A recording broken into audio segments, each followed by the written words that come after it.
Hey everyone, it's EverythingeeB here. Welcome to the second recap of 2021, also known as the Apple recap. If you haven't watched the first video, the Microsoft recap, you should probably watch it over there in the cards.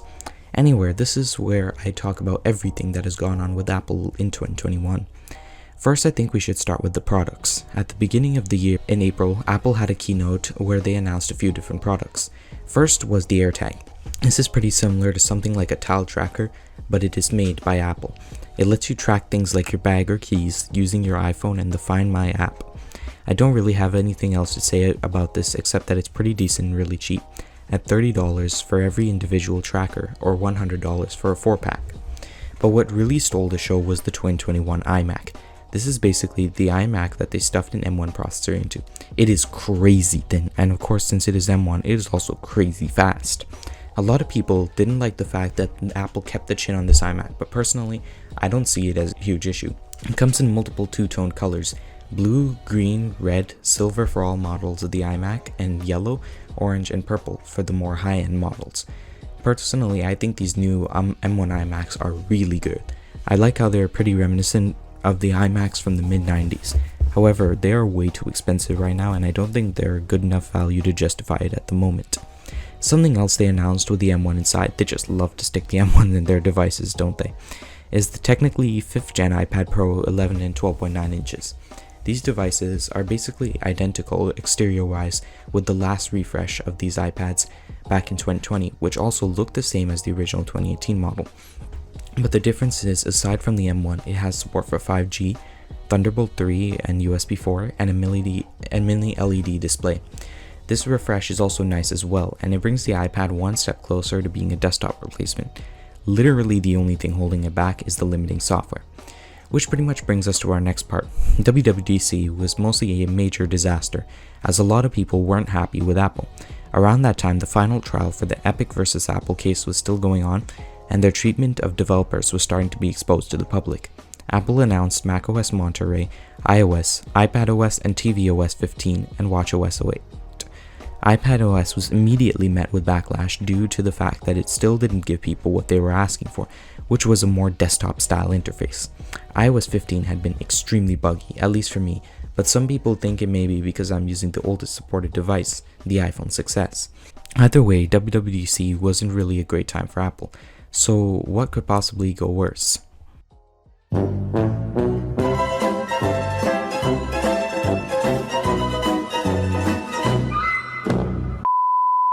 Yeah, this, but we'll talk more about that later. Right now we are going to talk about the next event that happened in December. They announced the 9th gen iPad, which really isn't all that special, because it's just the millionth refresh of a product Apple doesn't even bother to actually fully refresh. In all fairness though, it's not really that bad. This iPad is excellent value for something that still starts at $329. Along with that, they announced the new iPad mini. This was an actual design refresh featuring the A15 processor, a larger edge-to-edge display, and the 3rd gen Touch ID sensor in the power button. I like it, but it is way too expensive. Remember the days when the iPad mini used to be the cheapest iPad? Good times. Clearly now you're paying for the form factor. Don't take that seriously, that was a joke. And how can we go without talking about the newest iPhones? Apple decided to release 3 of these new iPhones in September again, hurrah! Making the 12 and 12 Pro have the shortest lifespan of Apple's current phone at 11 months. First, they refreshed the iPhone 12 and 12 mini with the 13 and 13 mini. These phones introduced large cameras, better battery, a better SoC, and a smaller notch. And that's entirely what I can think of. Seriously, iPhones have just really become incremental updates these days. I take that back now. I forgot about the Pro variant of this phone. The 13 Pro and 13 Pro Max are epic upgrades to the old 12 and 12 Pro, mostly because of one feature, ProMotion. Seriously, this alone makes the upgrade worth it. Oh, and the way larger cameras in the new cinematic mode included on these phones. That's actually still pretty underwhelming.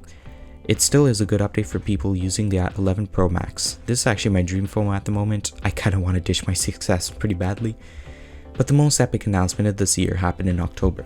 Apple announced the all-new, the legendary, the one we've been all waiting for, Airpods 3, and the crowd went wild. Yeah, it was a nice upgrade, but it was completely overshadowed by something else. The new 14 and 16-inch Macbook Pros are absolutely game-changing. They finally brought back the ports, the function keys, and a new mini LED display. These basically towered over everything else that Apple announced this year, and that is what I like about it. I got to try one in person at my local Best Buy on Black Friday, and it is honestly just shocking. Now we must go talk about the controversies that Apple faced over the past year. It seems like this year was not really a good one for Apple in terms of controversy.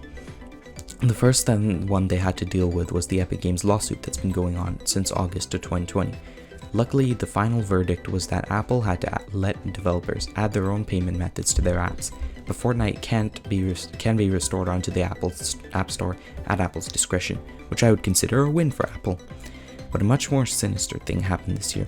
Remember how I told you about something that Apple did that was so much worse than what happened at Wwdc? Well, that's what I was getting to now. In early August, Apple announced a new technology called Csam, which would be implemented in iOS 15.